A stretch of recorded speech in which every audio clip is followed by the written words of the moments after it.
Hi, everyone. Welcome back to another episode of She Does the Podcast. This is Laura Moose. And Gina Joyce. And today we're here with Stevie Plummer. Thanks for having me. Welcome. Thank you for being here today. I've been teaching my daughter how to bow after she falls. So my instinct is to want to bow. A little bow and a curtsy. What a curtsy. Thanks for having me, you guys. Absolutely. Super excited to be We're here. good friends with Stevie, and so this feels like we've said many times on this podcast. This feels like another day with a friend and a fun chat. But we're excited for you to share more with folks who maybe don't know you yet. Yeah, I'm Yes. so looking forward to it. Yes, it's going to be a fun one. For those who don't know much about you, can you tell us more about you and how it all started? Yeah. So, as far as myself goes, a lot of people don't know I'm actually from West Texas. I adopted the Minnesota accent. It's just so endearing. How can you not just it just soaked into my pores. So even though I speak very Minnesotan, I'm actually from West Texas. So if you guys have seen Landman, I don't know, Yes. Midland, Odessa. No way. Yeah, I was born in Odessa, but raised in Midland. And Was it? Yeah. Is that accurate? Oh, yeah. The show? Yeah. Okay. and my parents weren't billionaire In the oil business, yeah. They owned restaurants. So Cool. yeah, it was very different than Landman in that sense. But yeah, that's where I was raised, and I did a whole bunch of I was a barrel racing rodeo kid. And I didn't know that. Yeah. Oh, awesome. I started riding horses when I was 4. So Wow. yeah, I loved horses. Yeah, just growing up playing out in the mesquite. Yeah. Catching bull snakes and horned toads and whatever else. There's not a whole lot of wildlife in Texas. But anyways, I was born and raised there. As if you have seen Landman, you know I would be in a hurry to get out of there. Mhm. So I graduated high school when I was 17 because my mom told me if I got my diploma, I could leave. So, So you got it early. I got it the summer of my junior year and booked Dang. it basically as far away as I could from West Texas, which was Alaska. And nice. it was really funny because I boarded a plane. I accepted a job and boarded a plane within a week. It was Wow. just a seasonal gig. But I knew nothing. I thought that Alaska people still lived in igloos. I didn't know Anchorage was a city. I had no idea what I was getting myself into. So I landed, and then I got stuck on the seasonal thing. So I would work summers in Alaska, and then I would look for other seasonal gigs in the lower 48. And that's how I eventually came across I was going to say Argentina. Oh my gosh, my brain. That's how I eventually came across Grand Marais. I did a summer season of horseback trips or trail rides up the Old Gunflint Trail. Oh, cool. Or near Pincushion. Okay. So did that for a summer, and I just fell in love with the community here. Mhm. It was such a wonderful place. Even though my travels took me all over after that, I always kept in touch with the people here, and I came back a few times. And I always told myself if I have to live anywhere set roots, it'll be Grand Marais. So Nice. yeah, and then here we are. Here we are. Wow.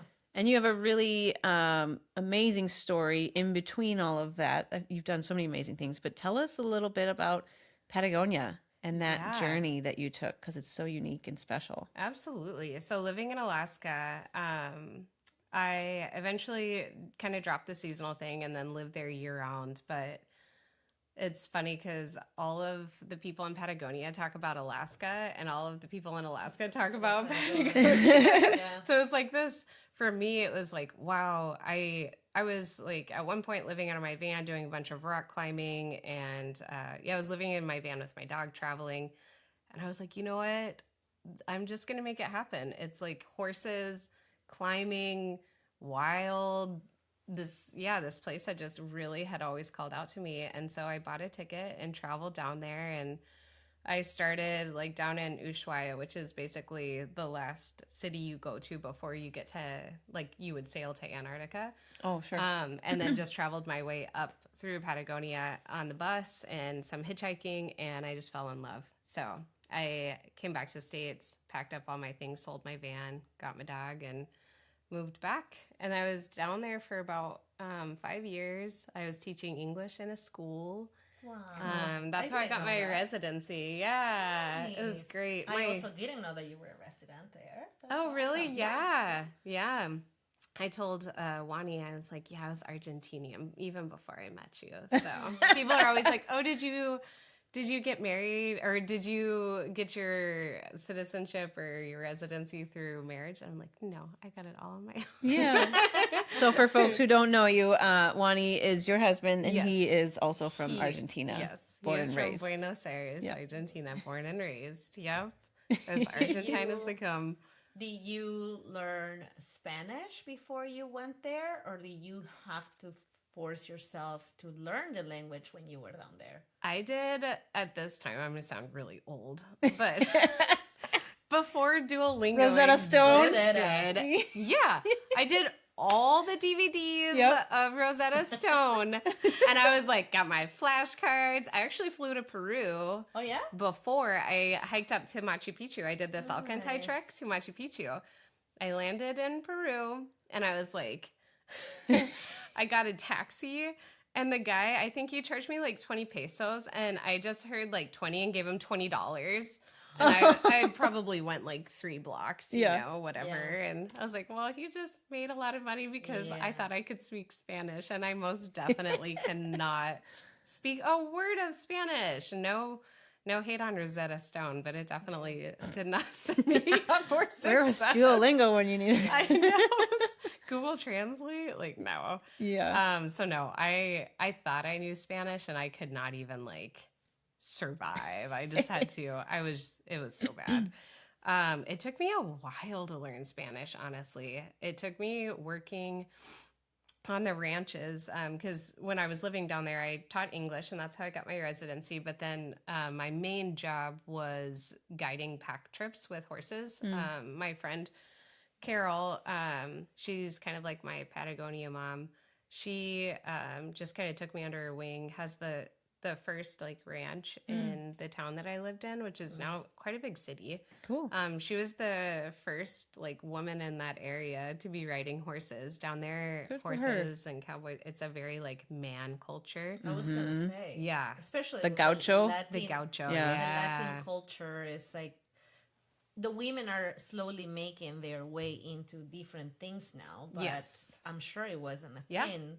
So She- good for her. Yeah, she's like, I'd never seen anybody or any other woman on a horse besides myself, and Wow. growing up. And it's really inspiring to just see her. She's so tough, but also so soft. And she's a mom as well. And I really look up to her in many ways. But she kind of took me under her wing, and that's where I got really excited about doing like longer trips, because we would take people out into the Patagonia backcountry. And I was like, oh, this is such a cool way to get to see the backcountry, because the horse culture is so strong there. People really look at you different showing up somewhere on a horse versus like a bicycle or a Yeah. motorcycle, or there's a lot of people that do different modes of transportation, but the horse culture down there is really respected. So but that was a very long roundabout way of getting to it took me a while to learn Spanish, and I learned it on the ranch because the people there, like I learned under pressure, and there's people that don't speak English at all. Right. And so we didn't really have an option. I was gonna say, I think it's the best way to actually learn a language. Totally. One of the things that I love about you is that you can not only speak Spanish, but you have the beautiful Argentinian accent. And I always say the Argentinian accent is actually one of my favorites. It sounds so Italian, and I love Italy. So it's just sweet to hear you speak like fluent Spanish, but also have conquered the accent, which for me, English is my second language, and I still struggle, with like pronouncing things and saying things, and you can totally tell I'm not from here. And I remember I used to feel like so offended when people used to tell me, oh, you have an accent.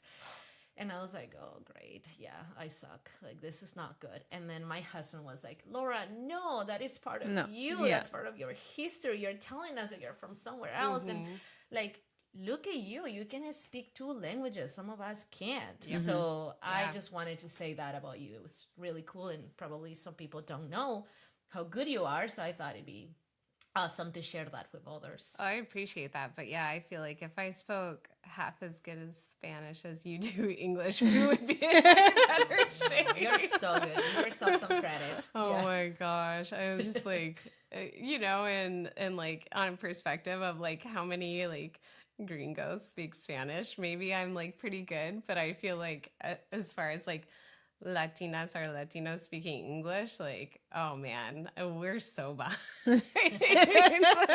I'm like, of course I sound great. You do, and so does Hannah Palma, who is also one of awesome. your good and best friends. Yeah. I just, we're in such a small community, and of course, most people here are, they only speak English. Some people have never like gone anywhere else outside of the States. So like, to be able to find some of that community here, it's actually pretty sweet. It's so so I'm very cool. thankful that you guys are here and that you embrace my culture and, our language. So thank you for that. Surprisingly enough, I get to speak Spanish quite a bit here, which makes me so happy. And my kids get to see that. And I always tell them, no tienes opción. Like, you don't have an option. You're going to learn. And if you don't, then we're going to figure it out. Yeah. Like, so it's cool that we do, like, even though our community is so small, I do find myself being able to speak Spanish around. Yeah. And that makes me so happy. I was just down in Costa Rica visiting Hannah,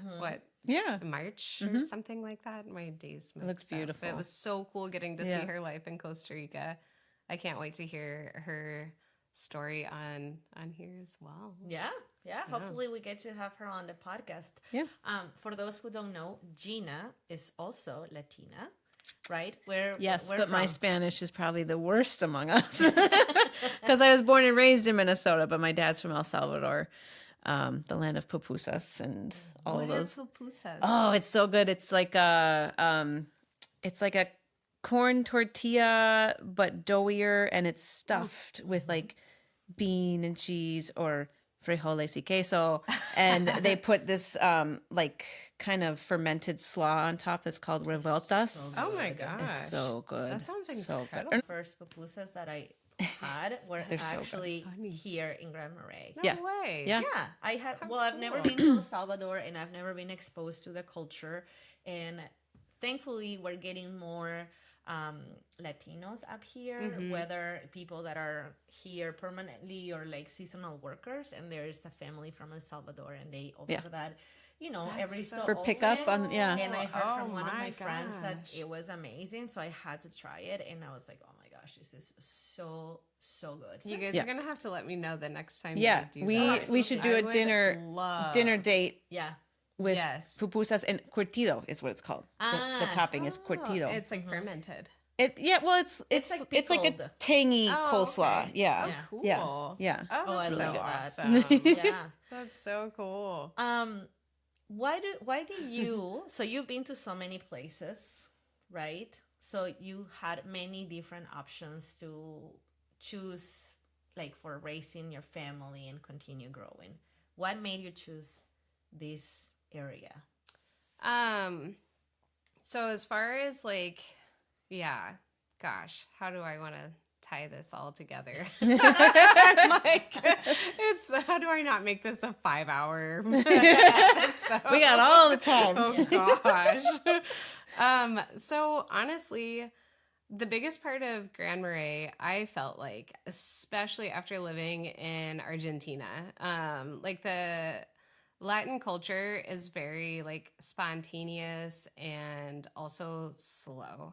So that means that, I'd wake up and we would go to the ranch to work, and we wouldn't know what we were going to do or how long we would be there or, whatever. You just kind of play it by ear and Go with the flow. go with the flow. Yeah. And then you show up and someone's already at your house and they brought you something. So you just hang out and have dinner, and then someone else swings by and it's like, well, let's go let's take the Jeep up to the mountains and go say hi to so-and-so at the puesto, which are these little huts that they have across different ranches where they move animals, depending on the time of year, and the people live in the puesto, or a single person lives in the puesto to take care of those animals. So let's go visit so-and-so. But anyways, your day is just kind of like beautiful and slow and spontaneous. And I felt like living in the States, it was always like, you have to make plans, and you need to make plans a week away, and you got to text,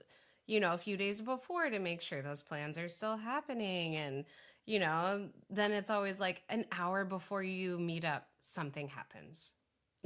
Someone changed their mind, or you're supposed to go on a hike and it rained. And it was so like logistically frustrating. And, it just felt like it was such a struggle to really have those connections. And I felt like the community of Grand Marais was the only place that I saw actually doing kind of like what our Latin culture had, like leaving your doors unlocked. I lock my doors now. I have children. But I do have 2 dogs and whatever. Yeah. Anyways, but like leaving your doors unlocked, and someone will just like drop a present in your house. And I swear, like, we have someone over at our house unannounced probably 1 time a day. And I love that. Like, I absolutely love that. It sounds, and I am a very big introvert. So for me to be like, oh yeah, just come by. Oh yeah, whatever. Nope. Just having an open door. I was gonna say, I didn't know that. Oh, are you? No. What? No, I spent girl. 3 months alone, and I was fine. Well, I was like, I don't have to go back to civilization. See, that's something. This is why we have these conversations, because like we're there's friends, always new things. Yeah, there were things I like. This is new to me. Like, Yeah, I had no idea. Oh, I would have never been able to tell that. You like your alone time. Yeah, but I feel like it was a community that brought it out of me, because now that like. It's so nice, because it's just like with kids where you kind of like, even if you're having a bad day, like you're going to try to be better for them. And so like, even if I'm having a bad day, I get up and we get the kids, or I get the kids, and we go out. And the other day I went to the coffee shop and we sat there. I didn't have any plans of meeting anybody, but we sat there and had coffee with like 5 different people. I do love that about Grand Marais. I was just like, my day is already so much better, and I didn't make any plans. Yeah. And some days you're like, okay, maybe I don't want to go have coffee with like 5 people. Go for a hike in the woods, whatever. But it just, I don't know. I feel like being in this community, it does make you not necessarily an extrovert, but like you feel like you're part of a family. So even if you're having a bad day or whatever, like getting to say hi, or someone asking you genuinely how you're feeling, or having that connection. Doing. Yeah, it's everywhere, and that to me was huge. It didn't feel like transactional here, where a lot of places do. It felt way more like humane, and I felt like I never got that outside of like the, not trying to say that the States isn't like that, but it was hard for me to find that. Even living all the places I lived and traveling, I did 49 states. Hawaii is my only one to do left to do. Hawaii's amazing. I tell me when you go. To go. I'm saving that one. Yeah. But yeah, I just never found that outside of like Argentina and here. So that's where I was like, yeah, I definitely want to raise my family here. Yeah. To give an example of just that, like, so this episode's being pre-recorded in May. It will probably air in July timeframe. But we just had Mother's Day.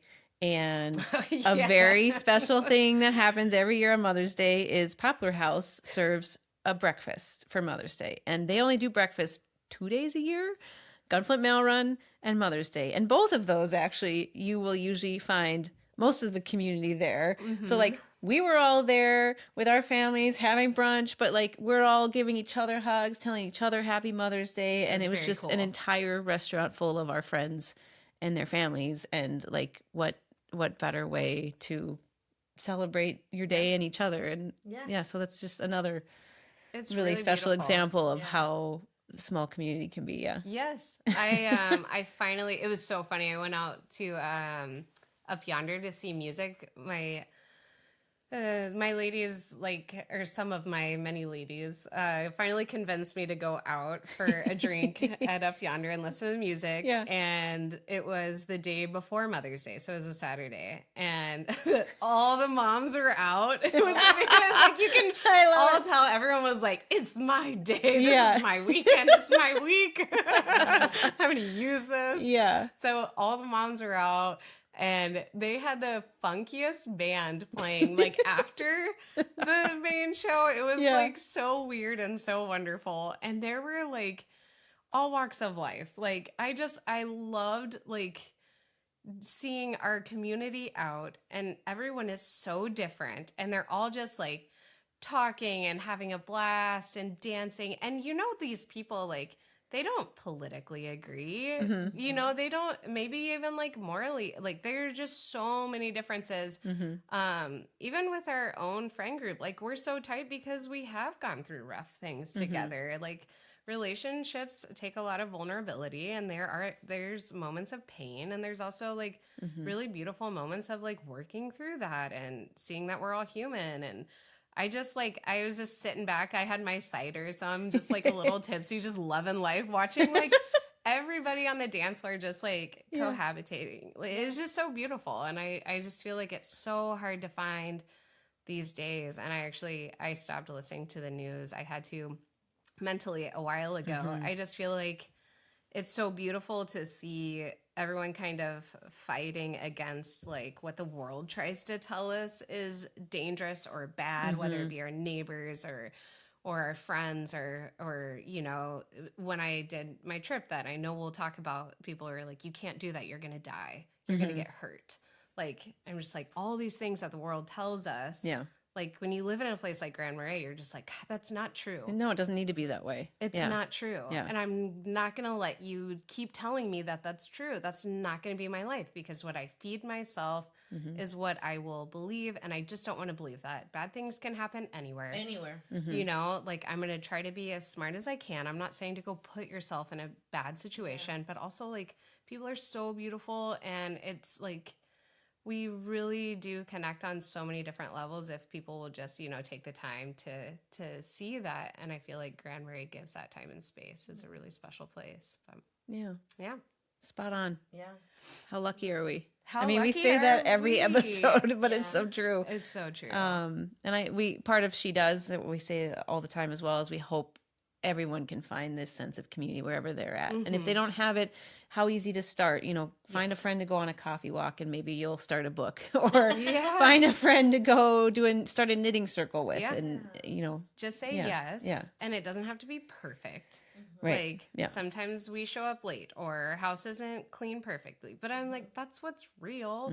I mean, in Latin culture, if you're on time, you're way too early. Yeah. Like, sorry, not you. Exactly. No, but it's true. I don't know what it is with us Latin people. I mean, I've gotten way better, but I still sometimes show up like 5 or 10 minutes late, and I hate to be this person. I don't like it, because the Americans are, if you're on time, you're late. So I'm like, seriously. And then when I go back to Peru and I'm on time, people show like 30 minutes, 1 hour late, and there I am pissed because I hate that people are making me wait that long. Or you go over to someone's house and they're like, I'm not ready. Like, why are you here on time? I don't even have things ready.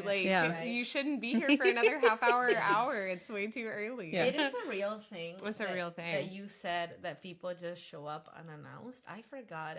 I've been in Grand Marais almost 10 years. It'll be 10 years in August, which is incredible.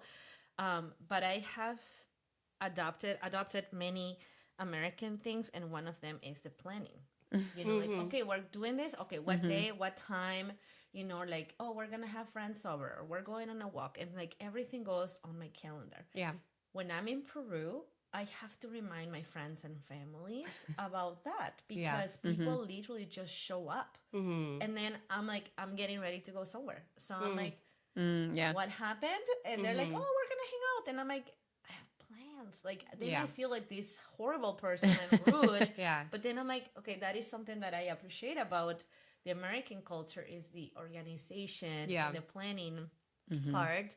And the way that, you know, life is, especially for us business owners, we almost have to plan our life, you know, like 3 months, 6 months in advance, because we're busy. Also the seasonality, you know, like summer, like we almost can't see each other much because we're trying to do things, you know, with our friends and family, and then winter comes and it's like, oh, I wish I would have hung out with you during the summer.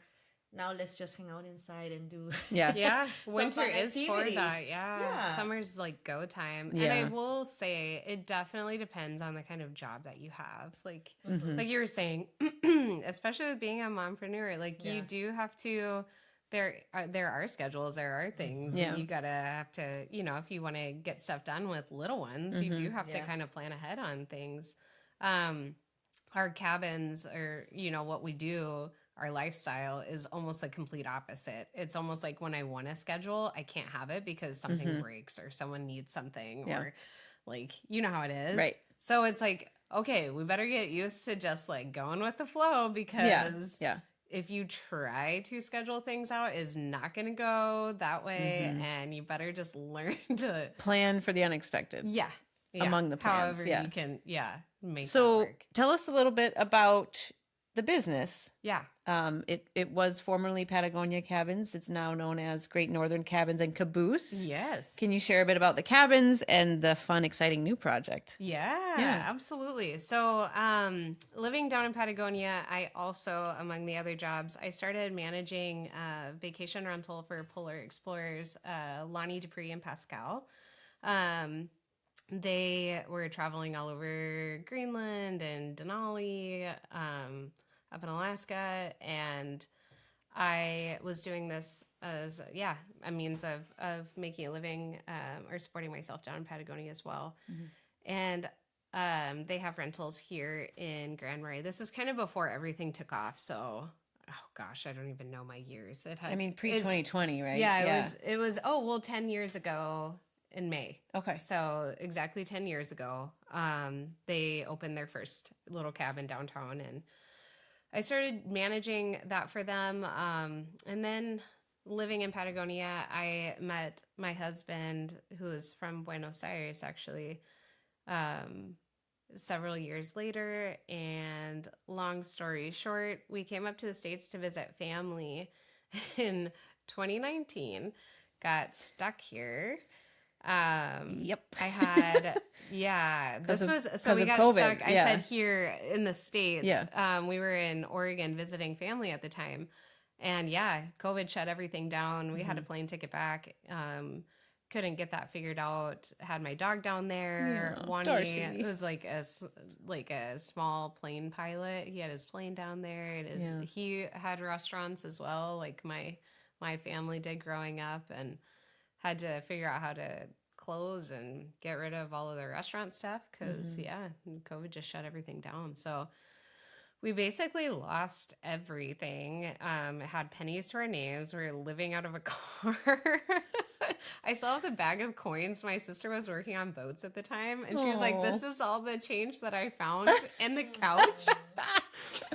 And I still have the bag of coins that she gave us. That's awesome. Oh my word. What a symbol. Like, I know. Look how far you've come.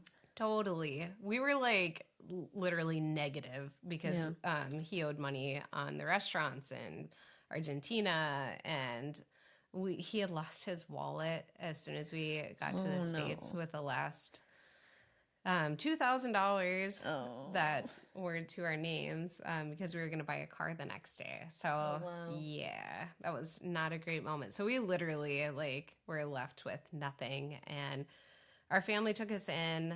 We lived in in this trailer in the back of my family's house in Oregon, and I started delivering for Amazon because it was one of the safer jobs. And Juani legally couldn't work. He didn't even have ID on him because he had lost his wallet. He lost his wallet. So he was getting things off of Craigslist, which sounds so sketch now. I don't even think, does Craigslist exist I think anymore? so. Okay. He was getting stuff off of Craigslist for free, fixing it and selling it. That's the only way that he could make money because he couldn't legally work. We started the process of his citizenship and all that. But yeah, it was a really rough 2020.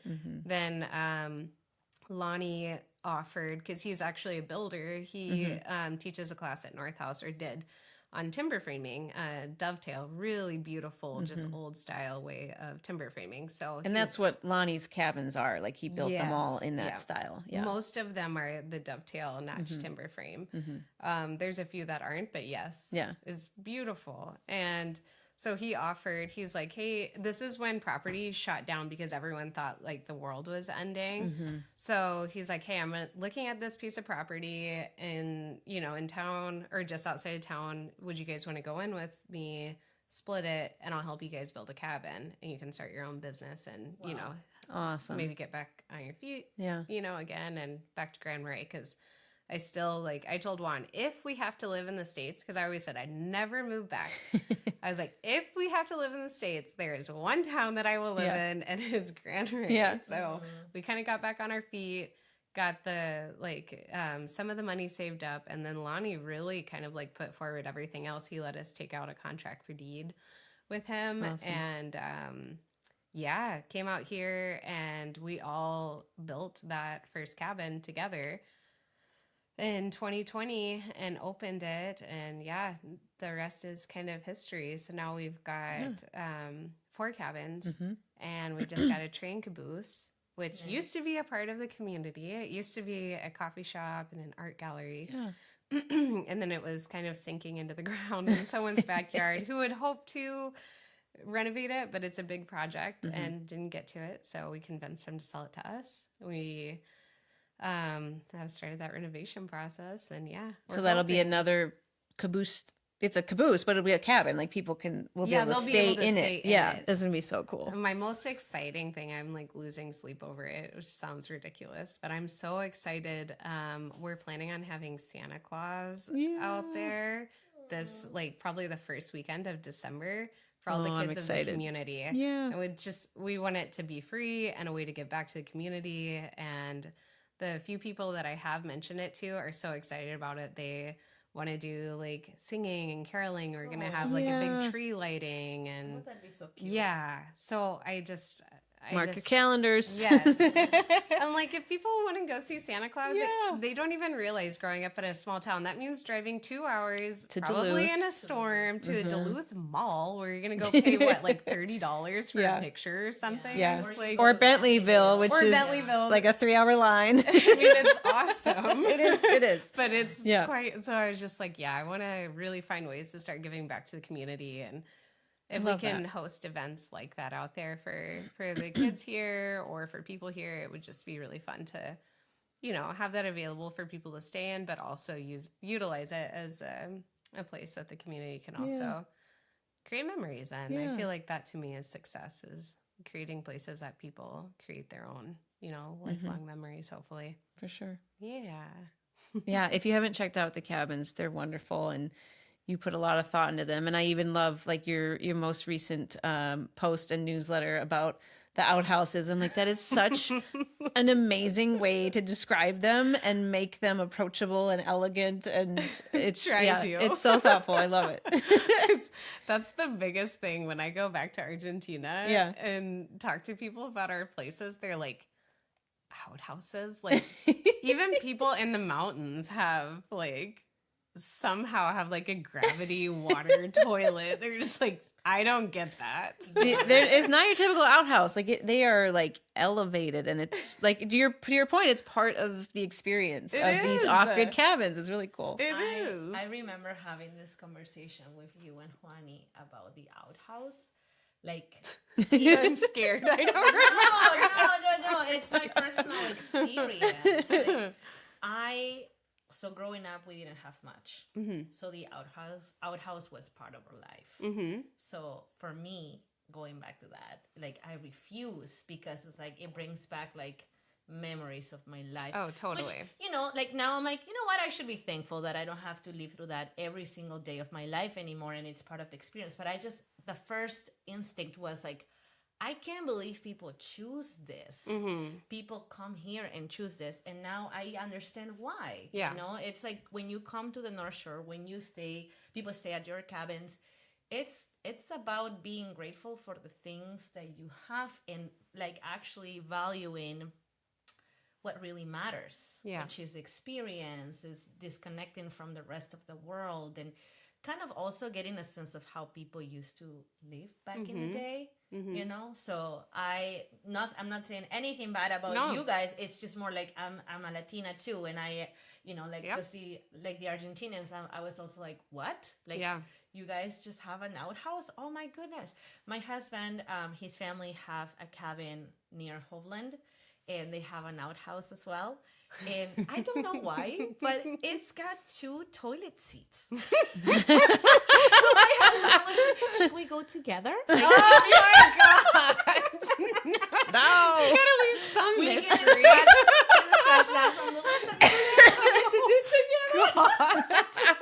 That I have not seen. Yeah, I don't know why, but it's just really a really sweet spot. I refuse to use it. But lately I've been like, you know what? I just gotta do it because it's part of the experience of like staying in a rustic place. And something that I didn't notice until I actually used it is like their outhouse has a big window looking at the lake. So it's like, okay, I'm doing my business while appreciating a view. Yeah. It's just, you don't even have to have a screen. Like, it's nature, baby. Way better. Way better. It's such a real thing, though, with the culture. Like, it's one of those, again, it's like forgetting, wow, it used to take us all day to live. And I told Juani, like, that's what I love so much about the campo. And that's one of our cabins' name is Campo, which is the ranch.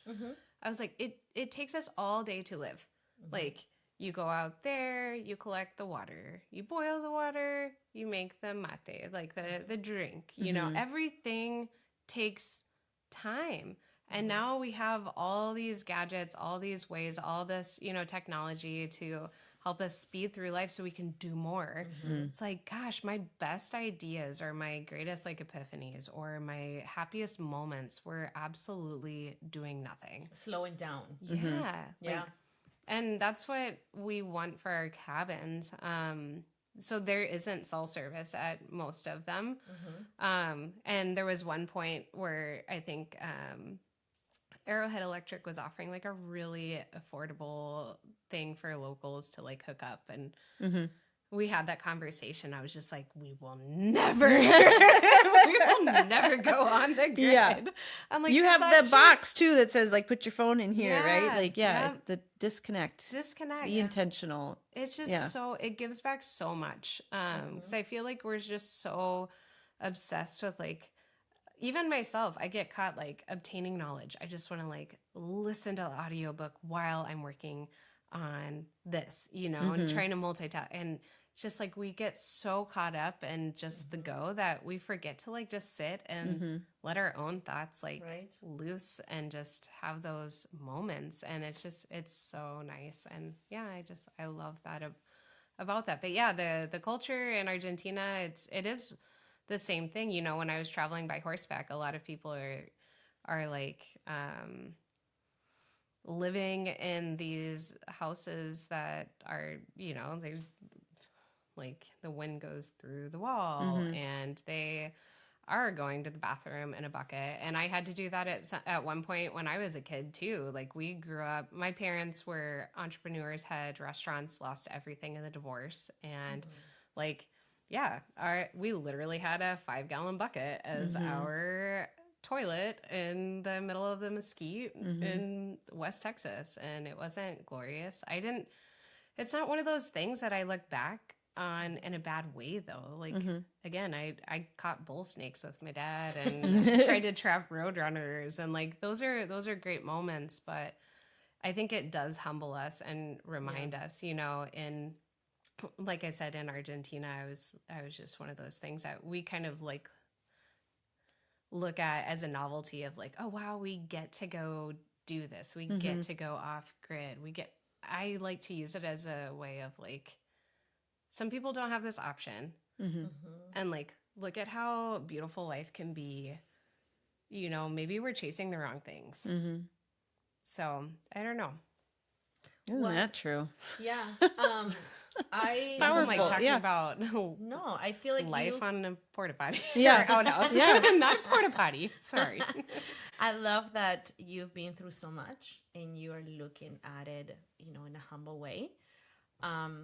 What do you think has been the biggest mistake for you, or like what it has been the biggest lesson, you know, through all of this process of, you know, being an entrepreneur, being a traveler, or even being a mom? Yeah. Mompreneur now, yeah, because you Mompreneur. you were an entrepreneur, Yeah. and then became a mompreneur. Yeah, I know. That's it still is crazy. I know. I feel like I'm like living so many different lives when I go back and talk about it. Mm-hmm. But honestly, for me it was just that, like, for me what I learned is like burnout doesn't mean that doesn't equal like your passion. Like you don't have to burn yourself out to show that you're working hard and you're doing stuff. I feel like doing now can be a lot more quiet, and actually is a lot more quiet than we like to think of it.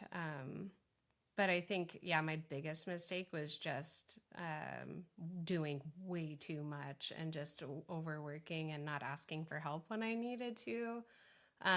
Being born and raised, or I should say raised, by a single mom, you know, after the divorce and everything, who didn't have a penny to her name. Like, as a kid, you just kind of go into those, like, go survival mode. And my mom was just incredible. Like, we started completely over with her, and showed us, you know, what hard work looks like. And we did it all together and built our home basically together.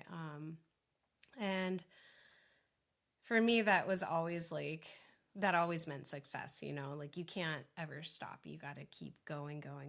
And I feel like, yeah, that might not be so true now. You know, there might be moments for it, but I think there's also balance and working yourself to the bone, or, you know, or getting lost in the grind. It's just, that's, to me, I feel like presence is a lot more important, and that balance is a lot more important. As slowing down, I think you can actually get a lot more done. Yeah. As Recharging helps you go farther. It does. In the end. Yeah. It really does. So our goal, because gosh, I did get, you know, I did hit burnout a few different times, especially after kids. But they just really do show you how to slow down and a different pace of life. And you can't rush things, you know, with them. Yeah, they're a very beautiful reminder. But yeah, I've hit burnout a few times. And so I told my husband, I was like, we are going to set a Sabbath or a Shabbat, or, you know, just whatever you call it. But we're having one day a week where we do nothing. We don't have phones, and it's just for our family. Yeah. So we don't have to make plans. We can sit at home all day and not feel guilty about it. But we're going to do one day a week where we do absolutely nothing. What day of the week is it? Sometimes it changes. Depends on the week. It depends on the week. Yeah. You're intentional about it. Sometimes we'll do it on Sunday. Sometimes it's a Monday. But we always try to shoot for a Sunday. But you know how the weather is here. We're like, oh no, maybe Monday is nicer to, like, you know, it's going to rain all day. Let's just, it doesn't mean that you're like catching up on house chores and trying to clean. Like, I try to cook a meal the day before so that we, you know, have the food prepped. It doesn't mean that's this big production. It means like quite the opposite, that you're intentional the day before so you don't have to fold laundry. You have to do. It's just about family. I love that. Yeah. I mean, we're all trying. I'm still figuring it out. Your kids are still very little, so very little. Give you guys some grace because you're still learning things. I have two. One is 7, one is 3, and every day it's like, oh, okay, interesting. They're so fun though. I know. yesterday was one of like my most beautiful highlights and things that I want to remember as a mom. Mateo was reading a book to Danny, like for bed. And I was like, love that. you know, take the Yeah. photo. Yeah. Like that Yeah. is one of the most precious things Yeah. as a mom. Like, oh, he finally is, you Yeah. know, reading to her, and it's Yeah. sweet for the two Yeah. of them to connect, you know, about Those moments. I just yeah. like, until you're a parent, I'd always hear people talk about, I'm like, yeah, sure.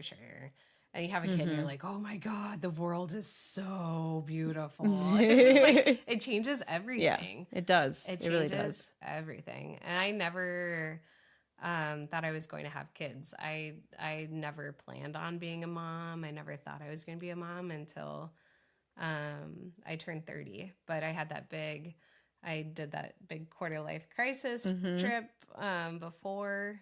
And that's when I realized, like, I was out there looking for adventure. But what I really found is that, you know, like, for me, the meaning of it all is just the people in my life and the people that you connect with. And yeah, I found out I really wanted a family. Lo and behold, a few years later, here we And they're here we so go. sweet. They're They're so so sweet. cute. Two They're cutie so pies. fun. What do you hope, like you're in the book, you're on the podcast, you're doing these amazing cabins. What do you hope the girls, your little girls, like take away from seeing you do all of this? Gosh, it's so hard because I feel like we get so caught up in, like, doing a life, especially with like social media or just media in general. We get so hung up on like doing a life that's like that looks a certain way versus it's actually aligned with ourselves. And it's like, okay, just because I was adventurous, or, you know, your dad did this or like that doesn't mean that you need to do any of that. Like, I truly hope that they see that we have both worn so many different hats and everything is so, you know, unique and beautiful. I hope that they just create their own way, no matter where it leads them. As tough as it is to say as a parent, I'm like, I want you to live right next door where I can keep an eye on you. Don't do anything I did.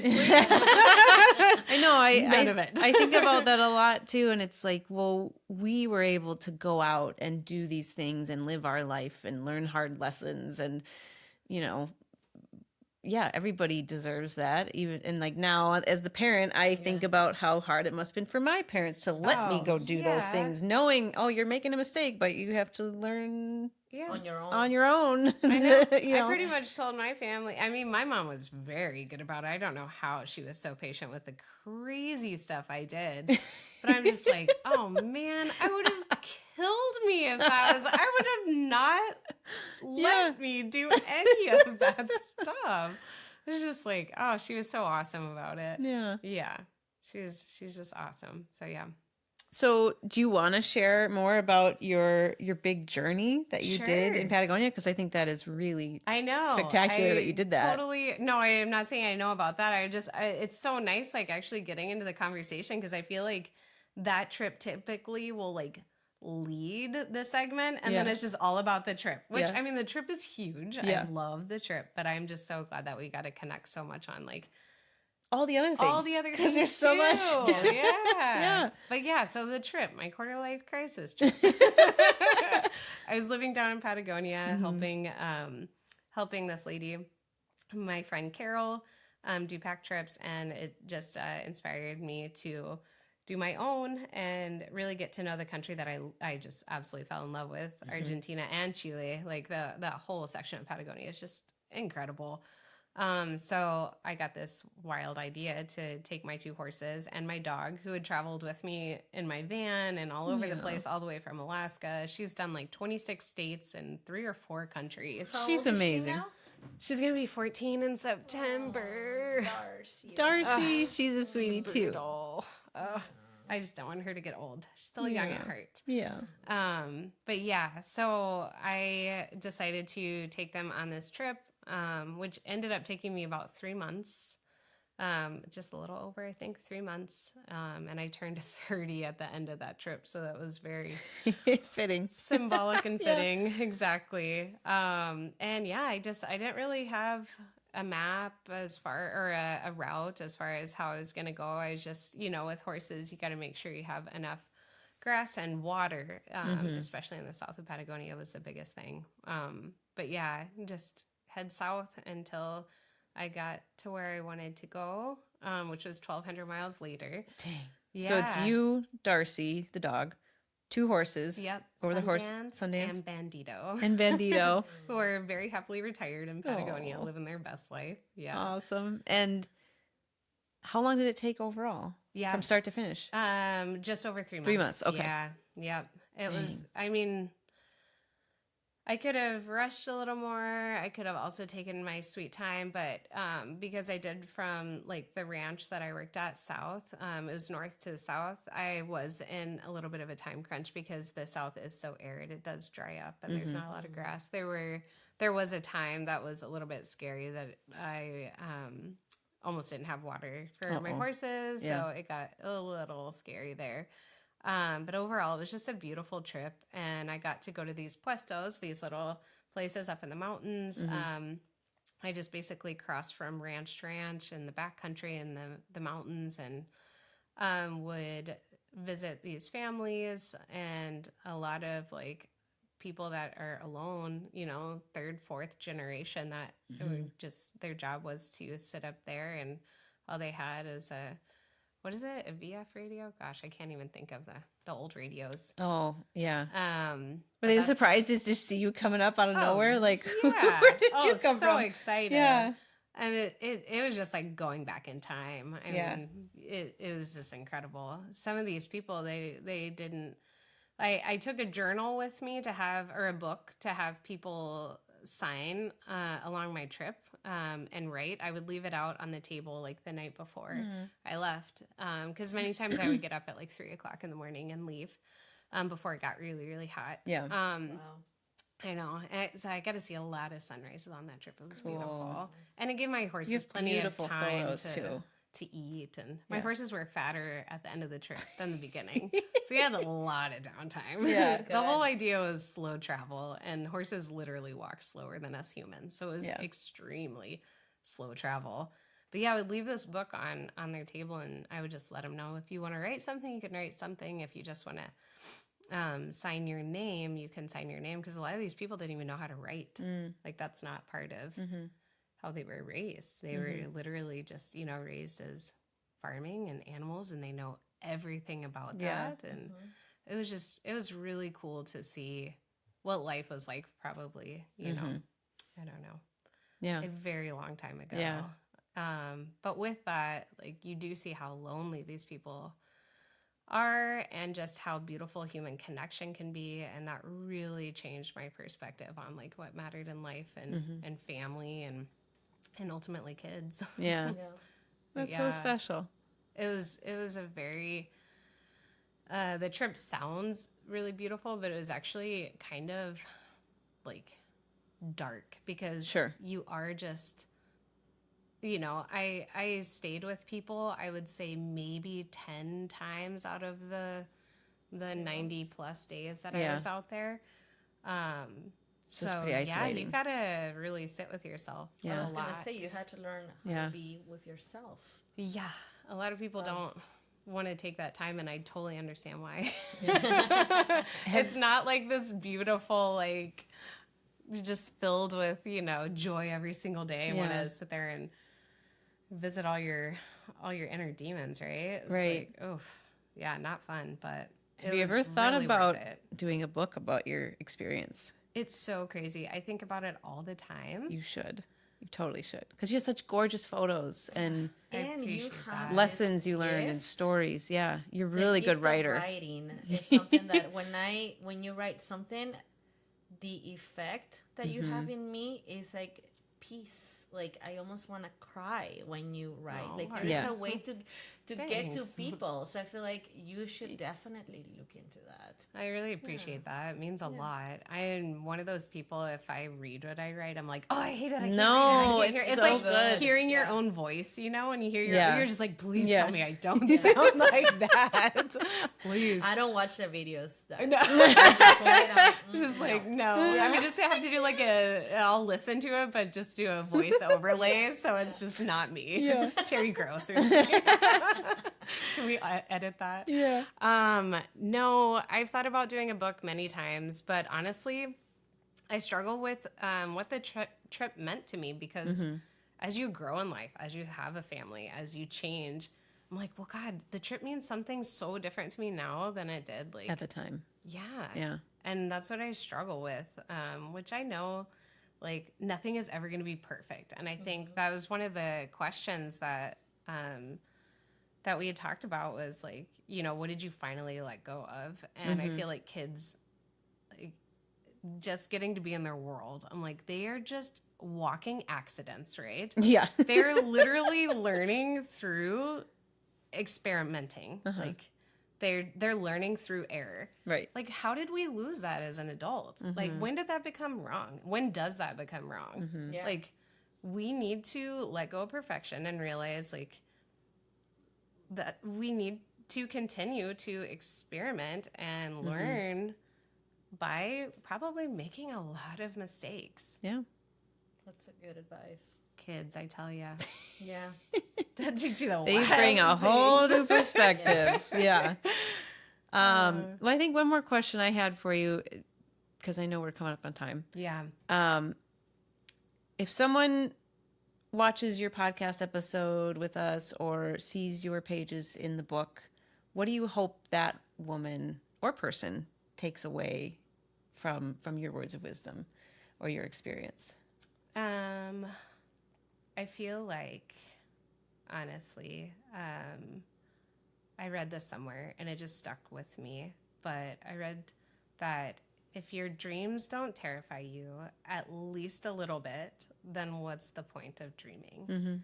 And I feel like we get so caught up on being perfect or so caught up on having the perfect book, you know, my book or whatever that maybe someday I'll write. You're manifesting it. Yeah. Oh, God. I'm gonna manifest it for you. It's got to happen. It's going to be amazing. It might be a kid's book on Darcie, but we'll see. Oh, that'd be cute too. I don't mind talking about Darcie. Yeah. But- Okay, both of them will Or happen. honor her.